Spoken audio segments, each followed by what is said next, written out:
مهمترین خبر و رویدادهای روز برنامه اطلاعاتی پیغام است. منظور شما در استودیو با شما مرتبه رحمان و اسماعیل جان خالف.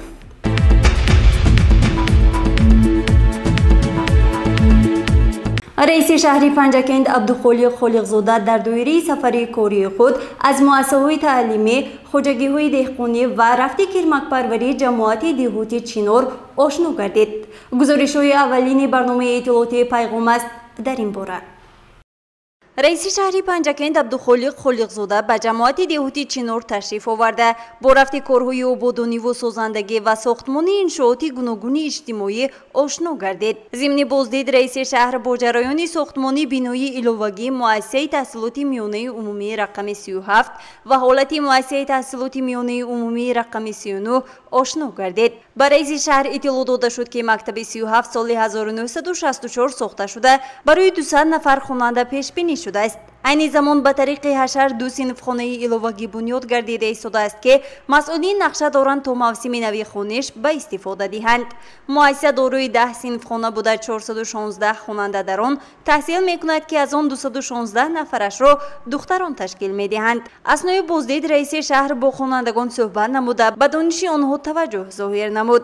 با آموزگاران جهتی بلند برداشتن سطح تعلیم و آماده نمودن خوانندگان به المپیادهای جمهوریوی و بین المللی دستور داده شد. عبدالخالق خالقزاده اینچنین از خواجگی‌های دهقانی دیدن نمود. ضمن بازدید از خواجگی‌های دهقانی جماعت دهاتی چینار وضع نشونمای کارتوشکا را مورد توجه قرار داده برای رعایت حتمی قاعده‌های اگروتکنیکی توصیه داد. در خواجگی دهقانی چینار 6 هکتار کارتوشکا کشت شده. کشاورزان به نگاه بین زراعت مشغولند. Kenial Nuridin Polotovic 30 so'lik zamin az o'n man است.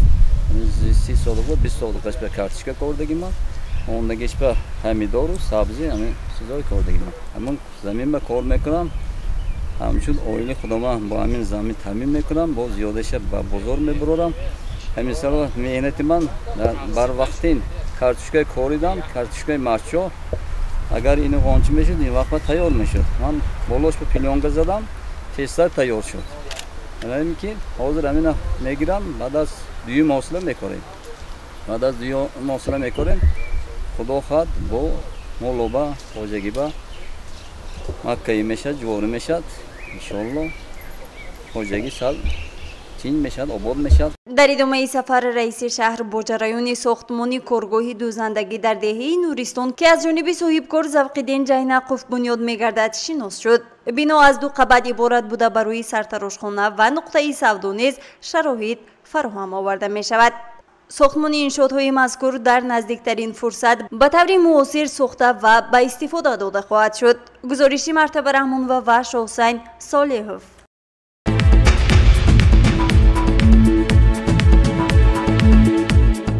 سنه 8 ایون رئیس شهر عبدالخالق خالقزاده در دهاتی چینار با کارهای تجدید و نوسازی در بینای مؤسسه دولتی بیمارخانه بیماری‌های سرایتی شهر پنجکند شناس گردید. طور اطلاع داده شد بینای 2 آشیانه بیمارخانه با مبلغ گذاری یونیسف به تعمیر و نوسازی فرا گرفته شده است.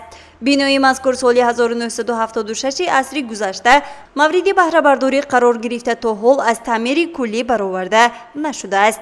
در بنا شعبه‌های قبول احیا شعبه کلانسالان کودکانه لابراتوریا و غیره ها جایگیر کرده شده مجموعاً بیش از 70 کت طبابتی را برای بیماران فرا میگیرد.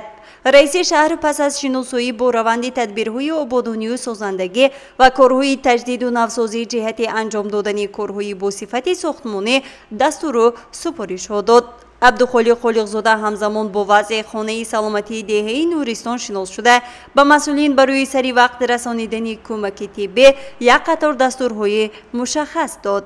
همزمان رئیس شهری پنجکند از رفت بنیاد خط آبی نوشاکی که از جانب صاحبکار حمید ابراهیموف بنیاد میگردد شناس شده به رهبریت جماعت دستور داد که رفت کارهای ساختمانی را در دهات زیر نظارت گرفته برای سرعت بخشی کارهای ساختمانی و جلب صاحبکاران برای بنیاد بناهای بلند آشیانه در شفت شاهراه چاره‌جویی نمایند. مورد به ذکر است که امروزها در شهر پنجکند خواجگی‌های دهقانی به کرمک پروری مشغول بوده برای پیشرفت این ساحه چاره‌ها می‌اندیشند. این است که در خواجگی دهقانی انفرادی اشرف رئیس شهر عبدالخالق خالقزاده با وضع کرمک پروری شناس شده برای استحصال نقشه به مسئولین тавсияҳои судманд дод. таъкид гардид ки пилла ашёи муҳими саноатӣ буда бо назардошти ин барномаи рушди соҳаҳои кирмакпарварӣ ва коркарди пилла дар ҷумҳурии Тоҷикистон барои солҳои 2020-2024 қабул карда шудааст ва барои рушди соҳа тадбирҳои зарурӣ амалӣ мегарданд. гузориши Мартаба Рамонова ва Шоҳусайн Солеҳов.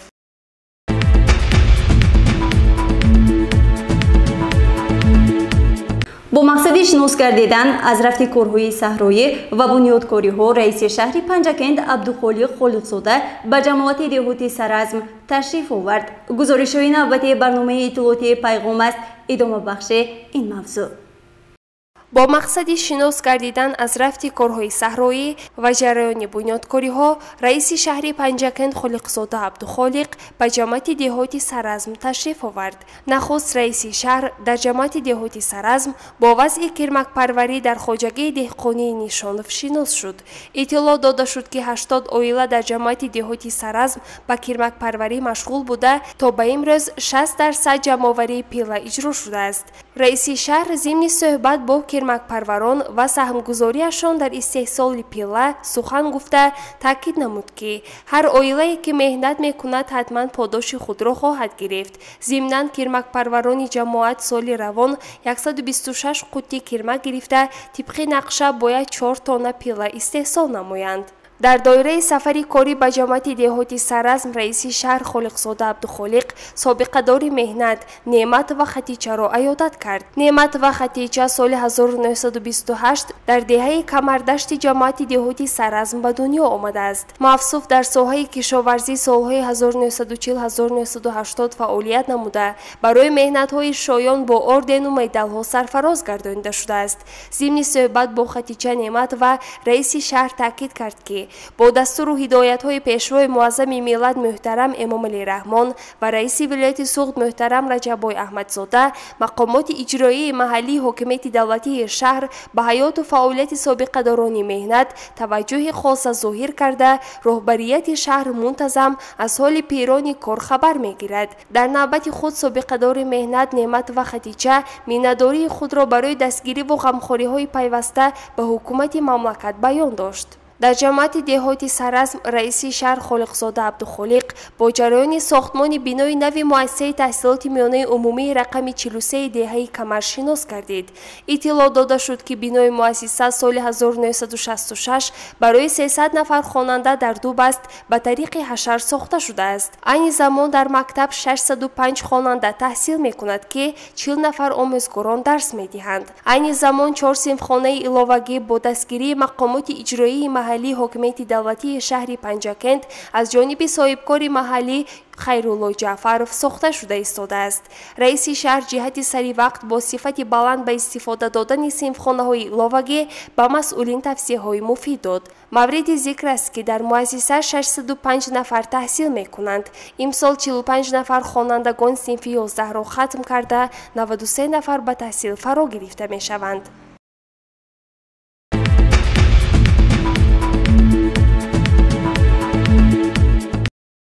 дар доираи сафари корӣ ба ҷамоати деҳоти Саразм раиси шаҳри Панҷакент Холиқзода Абдухолиқ аз як қатор хоҷагиҳои кишоварзии ҷамоат боздид намуд. раиси шаҳр нахуст аз майдони кишти Шолӣ дар хоҷагии деҳқонӣ ба номи Тайлонов боздид кард. иттилоъ дода шуд ки дар хоҷагиҳои деҳқонии ҷамоати деҳоти Саразм соли равон дар майдони 195 гектар тухмии шолии навъҳои Девзира, Нукс, Панҷрӯд ва Марҷон кишт карда шуда деҳқонон ният доранд аз 45 то 100 центнер ҳосил ба даст оранд. раиси шаҳр Холиқзода Абдухолиқ дар хоҷагии деҳқонии Тайлонов зимни шиносоӣ бо раванди корҳои саҳроӣ дар заминҳои саҳмдори хоҷагӣ Ёров Муҳаммадқул шинос шуд. мушоҳида гардид ки хоҷагидорон имрӯзҳо пурсамар меҳнат намуда бо иҷрои қоидаҳои агротехникӣ ба парвариши картошка ва дигар навъҳои зироат машғул мебошанд. Ёров Муҳаммадқул дар заминҳои ба ӯ вобаста шуда шолӣ, картошка, нахӯд, пиёз либос ва дигар зироатҳои зарурӣ кишт кардааст, ки рӯзҳои наздик ния дорад ҳосили картошкаро ба бозор барорад. Дар идома раиси шаҳр аз ҳолати гармхонаи замонавӣ дар деҳаи Саразм дида намуд. Дар ин мавзеъ помидор, бодиринг ва қаламфури булғорӣ кишт карданд, ки дар таъмини маҳсулоти хӯрока дар бозор саҳмгузор аст. Раиси шаҳр ҷиҳати зиёд намудани гармхонаҳо ва самаранок истифода бурдани ҳар порча замин ба масъулин дастурҳои мушаххас дод.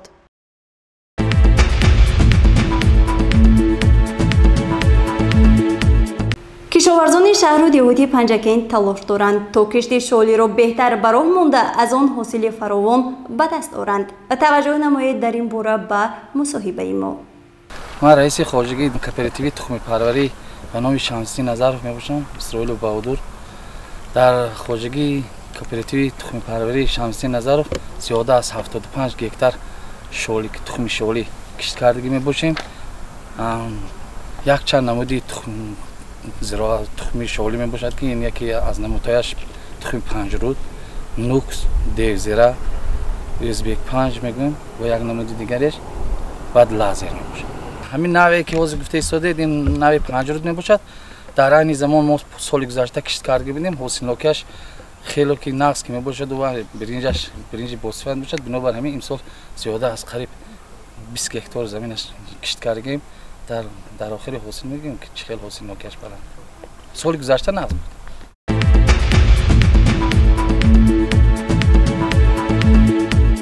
гузориши навбатии хабарнигорони мо аз ҷараёни супоридани аттестатсия аз синф ба синфгузарӣ ва хатм дар муассисаи таҳсилоти миёнаи умумии рақами 47 омода гардидааст.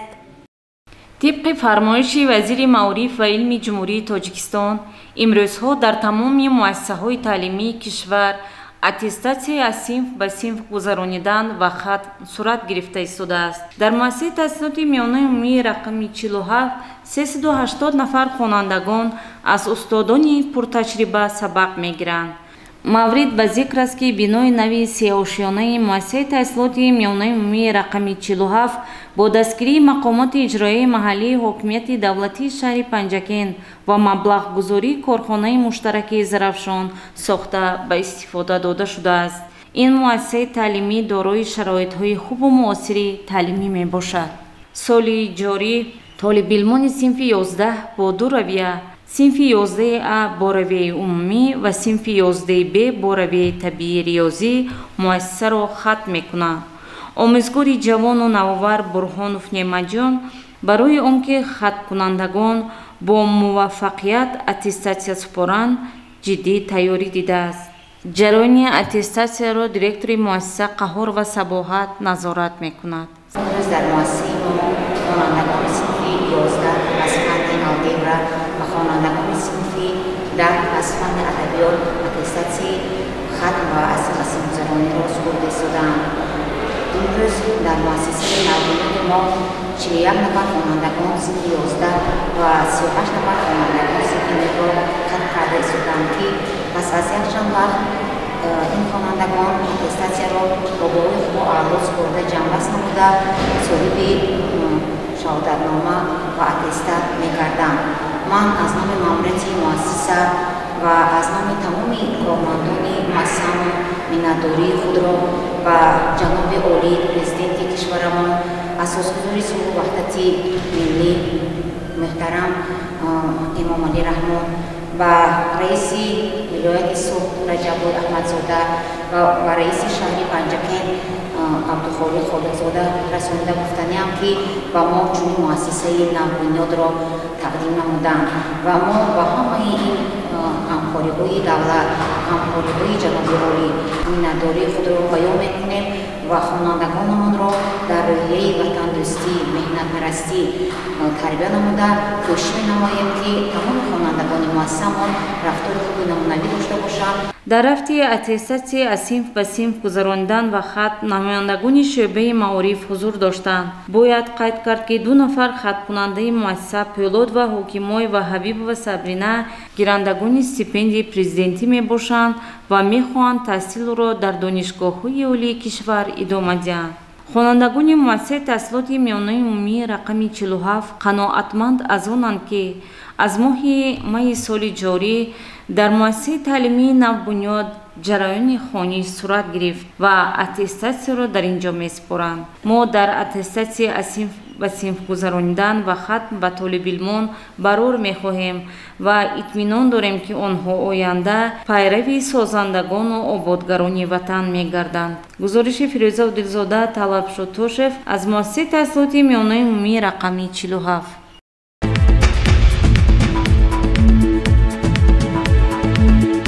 با دستگیری مقامات اجرایی حاکمیت دولتی شهر پنجکند و شرکت وطنی یک تاکسی، هنرمند خلقی جمهوری ازبکستان یلدوز عثمانووا با برنامه اولین هنری به شهر پنجکند تشریف آورد.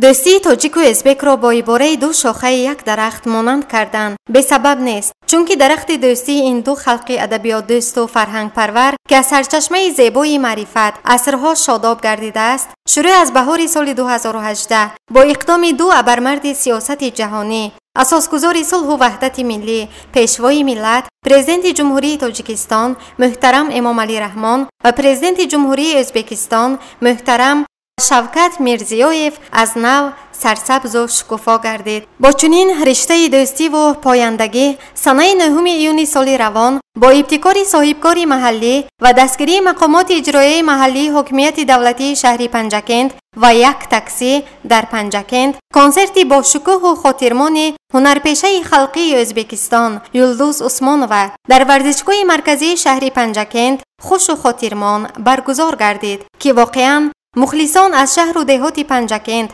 جمع آمده ستاره تابان ازبکستان یلدوز عثمانووا را خوش استقبال نمودند. در جواب یلدوز عثمانووا نیز با سرودهای جذاب و ذوق‌انگیزش کل مخلصانش را به رقص درآورد و طبع همگان شاد و بالیده بود. با باوری کامل گفته می توانیم که دو ملت بزرگ تاجیک و ازبک با شرافت سیاست آینده‌دار و صلح آفر امام علی رحمان و شوکت میرزیویف در فضای صلح و ثبات همدیگر فهمی و رابطه‌های گوناگون جبهه زندگی نموده به عالمیان اثبات می‌کنند که آنها واقعاً هم همسایه‌های جانی و فرهنگ دوست و صلح پرورند. پاینده و بی‌گزند باد دوستی تاجیکستان و ازبکستان.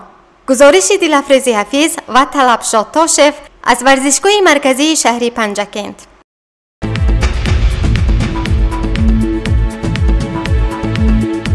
ماموریت، اتفاق کسبه و کل آموزگاران مؤسسه تحصیلات میانه عمومی رقم 47 از مرگ نابهنگام سابق آموزگار مؤسسه اعلاچه معارف جمهوری تاجیکستان لطیف و همراهی سخت اندوهگین بوده به اهل عائله معلمه صبر جمیل خواهان هستند.